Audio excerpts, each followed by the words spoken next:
controlled substance 1 to 4, which is a state jail, and sentence her to 180 days in state jail, time served, judgment satisfied. All right, why would I do that? She hasn't been successful. Because you're a merciful and just judge. CR 2715 for the offense of possession of a controlled substance, penalty group 1 gram to 4 grams on August 5th, 2020 for a period of 2 years. Is that you? Yes, ma'am. And extended for a total of 5 years? Yes, ma'am. All right, state. Yes, Your Honor. Violation. Announce. Deputy Public for the state of Texas, Your Honor. Come forward. Ted Wood representing Ms. Sanchez. And are you Ms. Sanchez? The hearing begins with tension in the air. Victoria Sanchez once again stands before Judge Boyd, accused of violating her probation. The question is, will the judge show mercy, or has patience finally run out? CR 2715 for the offense of possession of a controlled substance, penalty group 1 gram to 4 grams on August 5th, 2020 for a period of 2 years. Is that you? Yes, ma'am. And extended for a total of 5 years? Yes, ma'am. All right, state. Yes, Your Honor. Violation of condition number 28 on or about the 11th day of April 2025 in Liberty County, Texas.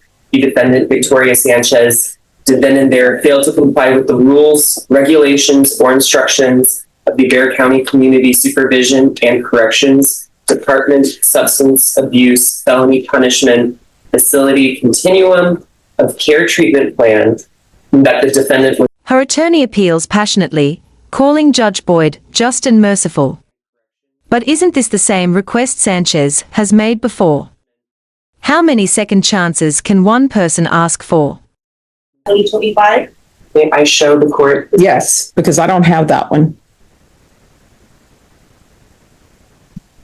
Okay. Yes, I've been given the wrong paperwork. Okay. Rely on the defense to give you the right paperwork. Okay. So to that allegation, how do you plead? True or not true? True, Your Honor. State, do you waive? Is that the only allegation? Seeing that this is the only violation. All right. Yeah, I definitely didn't have the correct paperwork. All right. Did you understand by pleading true to violation of condition number 28, the court could find it true, grant the motion, find you guilty, sentence you up to 10 years in the prison and up to a $10,000 fine?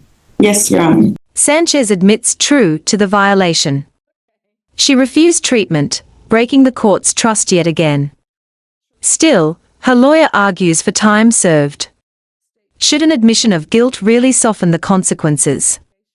This morning, Ms. Sanchez has 180 days credit. I'm asking the court to find her guilty of the lesser included offense of attempt to possess controlled substance 1 to 4, which is a state jail, and sentence her to 180 days in state jail, time served, judgment satisfied. All right. Why would I do that? She hasn't been successful.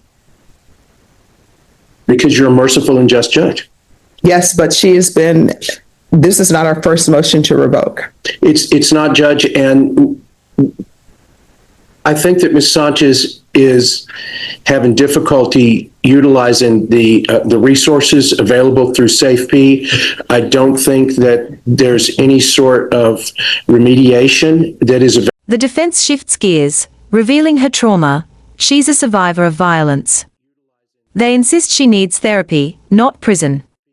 But the bigger question remains, does hardship excuse repeated failure? Her on 2 years deferred adjudication, gave her all the tools that she could need, had her saying work with CPS, had contacts for her for outpatient treatment, intensive outpatient treatment, did a referral to felony drug court. Then there was a violation and still continued her, did the weekly Zoom reporting to try to get her on track. And then there was another violation, and then she was sent to SafeP. So I'm not going to give you a judgment satisfied. I'm finding, and did you complete the CPS? Yes, Your Honor. I'm actually getting my visitations. I was paying my child support for about 8 months, the last time you sent me for the 2 years. within those 2 years, I did 8 months, I think up to 9 months of job and paying my child support, and I was seeing my kids. So, I mean, right now I'm really having a hard time with my son. You know, he just started middle school, so he. Well, you know why you're having a hard time with your son? Because you're not in his life. Exactly. All you had to, yeah, well, you're saying exactly, but all you had to do was complete this probation. And I don't know if you would be a good influence on your son, because I don't know if you're still using drugs or not. I understand that, Your Honor, but I feel like this has been the longest I've ever been locked up. Judge Boyd doesn't hold back.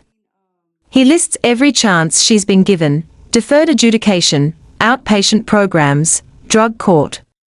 Each one wasted.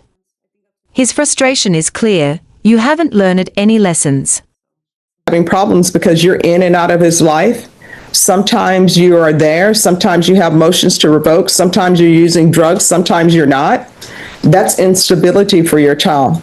And I'm not going to reduce this, and I'm not giving you a judgment satisfied.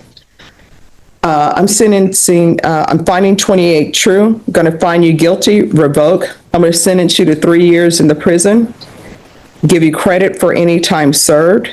I'll request the therapeutic community.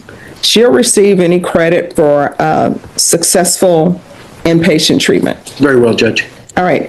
Did you review the document entitled Trial Court Certification of Defendant's Rights to Appeal with your attorney? Did you understand it and sign it?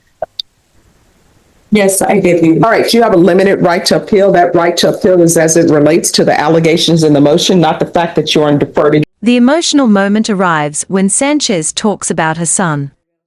She wants to be there for him, but Judge Boyd cuts in sharply: you're having problems because you're not in his life.